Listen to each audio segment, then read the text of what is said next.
Farmers today are facing rising costs, volatile markets, and extreme weather.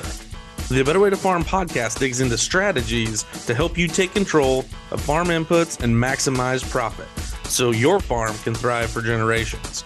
Remember to take advantage of our free resources at abetterwaytofarm.com. Now, from America's Heartland, here's your host. Plant them, spray them, cut them, complain about them. What are we talking about? Yep, you guessed it. Soybean. That is one management program. Hey, Rod here at A Better Way to Farm. Thank you for tuning in to today's episode of the podcast. We really appreciate it. And today we're going to talk soybeans, and we're going to talk specifically about making money with soybeans.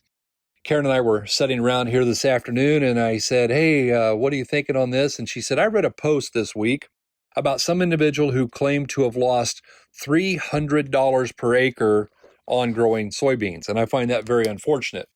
I think if I lost $300 an acre, I would have to give some serious introspection to what I was doing. But let's talk about how do we make money versus how do we lose money. And the fact of the matter is there are people who believe that a high management program for their soybeans is plant them, spray them, combine them, and complain about them.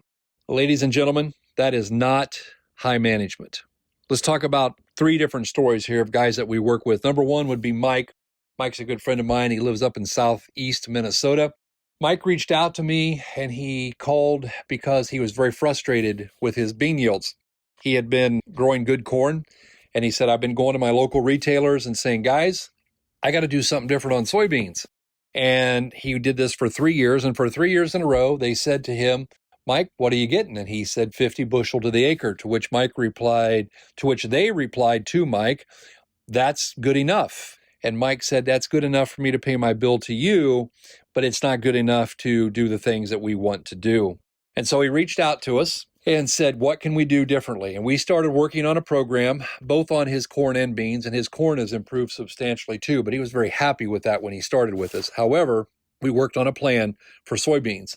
And now some 4 years later, he is no longer cutting 50 bushel soybeans on a farm average, but he's breaking 80 bushel across the entire farm. Have another individual, a good friend of mine, really good friend of mine from northeast Iowa, and Mason called me this year, super excited. He had never broken a documented yield of 100 bushel. And this year he blew past the 100 bushel soybean yield in his contest fields, and his farm averages are tremendous, and he is very, very happy. Had a good friend of ours, Matt, lives out in Nebraska, has a client that he works with down in Kansas. And for the first time in that guy's life, utilizing the system, he also broke through the 100 bushel yield in a documented contest situation. And guys, I'm not too worried about the contest, but as the contest yields go up, so do the farm averages. And that's what we typically see. Whatever your contest yield was, your best one, if you jump that by 20 bushel, then you learn how to raise your farm average by 20 bushel. And I think that all of us are sincerely saying, we need to do some things different. How is it that we're going to make this happen? What is our plan? And that's the first thing is we have to get a plan. We've got to figure out how it is that we're going to do something different because doing it the same old way continually gets the same old results. And we want to make sure that that's not what we're gunning for here. We are not looking for the same old results. We're looking for something new, and we're looking for something exciting. So what is it that we can do as we start taking a look at these soybean yields? Well, number one, we want to treat them like we do any other crop that's a high-value crop. Even at $10 a bushel, that's not $15 like we wish, but we've sold a lot of beans for way less than $10 in my lifetime. And the fact of the matter is, if we can grow 80 bushel beans, then we can get a gross revenue somewhere in that $800 per acre range. And that's what we've got to be looking for is how do we bump that farm average 10 bushel? You know, maybe you're in an area where 35 bushel is as good as it gets. What if we could go to 45? What will it be like when those of you who are sitting out there and you've been stuck at a 51 bushel yield plateau forever, and all of a sudden, what's it going to be like when you move that to 61 bushel? And all of a sudden, you've got another $80 in revenue. Or what if you bump it 20 bushel and you pick up another $200 in revenue? That's what we're looking at, guys, is how do we increase that revenue without driving up the cost of production? So what does that look like? Step one, I'm sure you guys are going, man, you say this all the time. You're right, I do. It's soil test. Why? because if we don't soil test, we don't know what we're doing. If I tore the GPS out of your truck, took it off of your phone, and said you have to drive to downtown Minneapolis, Minnesota with absolutely no kind of guidance from an electronic device, I'm guessing most of you would grab a map. I would hope that you would grab a map because that would show you how to get where you want to go. Guys, in growing soybeans, we got to grab a map. We don't have a GPS that takes us there. There's no easy button, so we grab the map. The map is the soil test. And guys, that soil test is not just where's the NPK, because we need to be looking at everything. Guys, we want to know that CEC. We want to know that organic matter.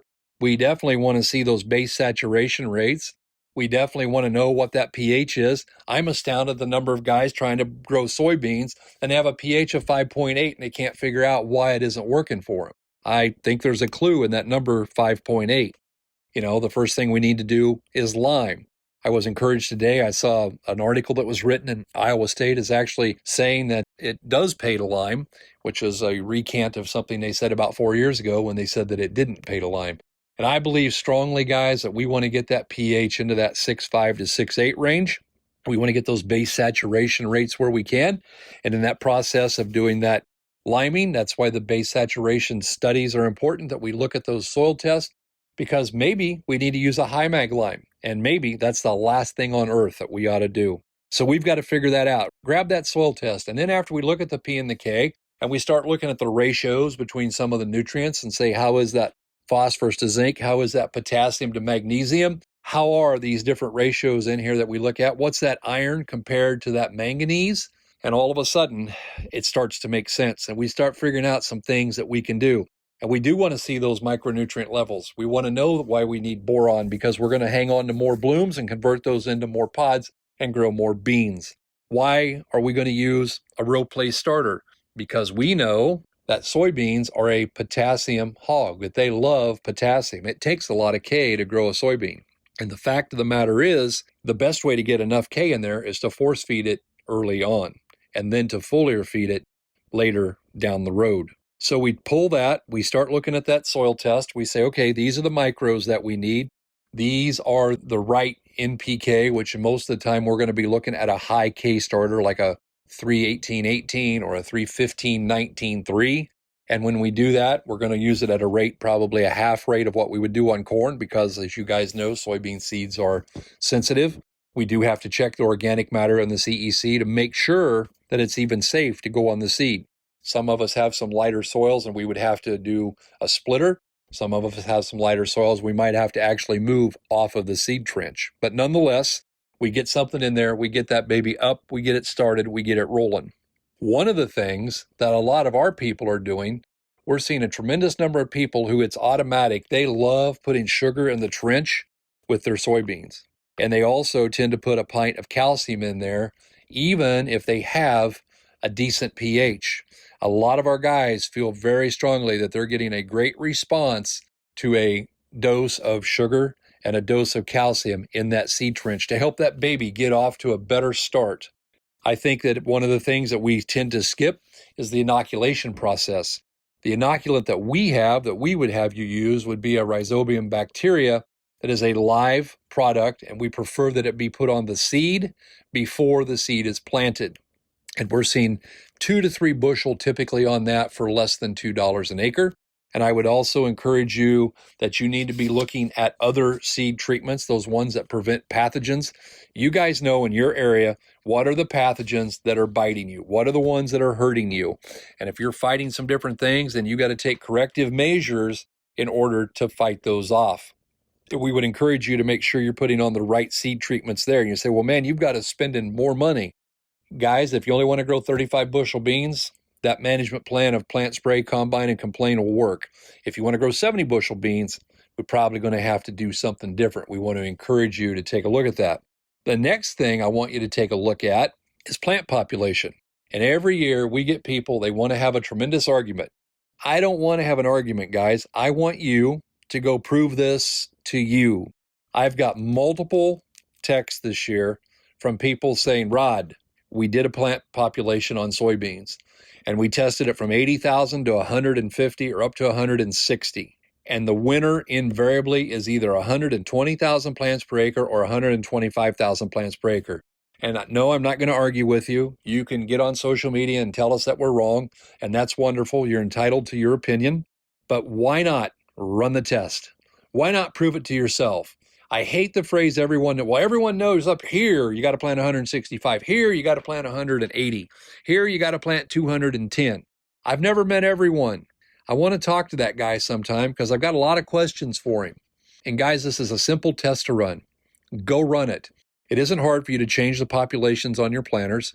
Do strips, 80, 90, 100, 110, 120, 125, 130, 140, 150, and see what happens, because invariably it's 120 or 125. And the interesting thing this year for me was I had multiple people who came to me in the text form and said, Rod, we were planting 20-inch rows and 125,001. Had a guy who reached out and said, we plant 15-inch rows and 120,001.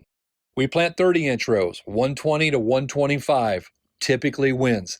I have no dog in this fight, guys. I just want you to grow better beans.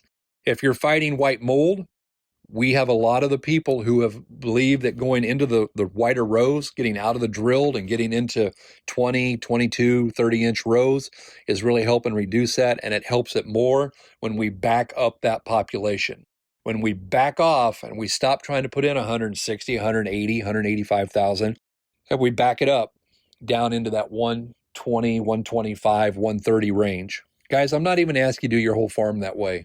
You don't have to take our word for it. Just go do some strips, please, because what you learn in 26 can make you a lot of money in 27. And I want to encourage that. Once we've inoculated the beans, once we've obviously handled our weed control and we have that well drilled in, once we've put a little bit of row placement in there to give them a good start, an early start, if you will, row support. Now what?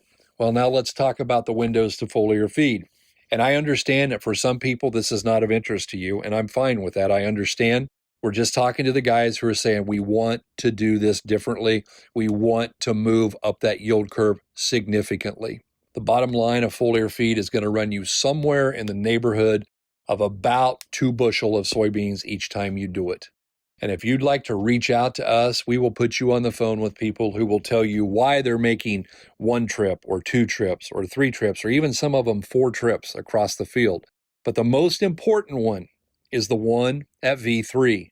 We tissue test, and then we go out there and we confirm what we did. Did we get enough in with the row placement? What are we short on? How are we going to handle this? And we can come in and we can make those adjustments. You say, man, V3, there's a lot of dirt, not much foliage. You are 100% correct. But the fact is, when you foliar feed correctly, then all of a sudden magic happens. And why the first window? Because you have the most time to affect the growing plant. There's a window at V3. There's a couple later on in there, and then there's some out there at R2. And guys, I'm going to tell you that as I look into the industry, I'm seeing more and more and more people foliar feed late. They're coming in there at V3. They're coming in there at that V8 window and hitting them again. They're coming in, they're hitting them there at R2. And we had a lot of people this year who went back in with 318-18 at R5 and got a significant yield improvement. Why is that? Because beans like potassium. Potassium makes test weight. Potassium makes seed size. Bean yield's really pretty simple. How many plants per acre? How many nodes per plant? How many pods per node? How many beans in the pod? And what are the size of the beans in the pod? And those are the drivers. And so if we're going to impact yield, we're going to have to figure out how to impact the number of nodes, the number of pods per node, the number of beans per pod, and the size of the bean in the pod. That's how we're going to drive that yield up. And when we do that, magical things happen. Guys, there are a lot of things that a person can do, and we encourage you, start small. We're not saying come in here and go do this on 4,000 acres. We're saying come in here and try it on a couple of hundred and see what happens. See how it works for you. But the bottom line is the fact that we've got to make a decision. If we want to grow good beans, are we going to do what it takes? And it's going to take a soil test and probably some row support and some foliar trips. And we're going to have to manage those populations and manage our pests and manage our weeds. Guys, we love what we do, and we appreciate you so much for tuning in and taking part. You can reach us by texting Karen at 641-919-5570. Guys, thank you for tuning in. We appreciate your time. We appreciate getting to be a little bitty part of your life, and we really do look forward to talking to you sometime soon. Reach out, get a free consultation, and let's talk about how to make these beans better. And as always, we hope you're having a better day.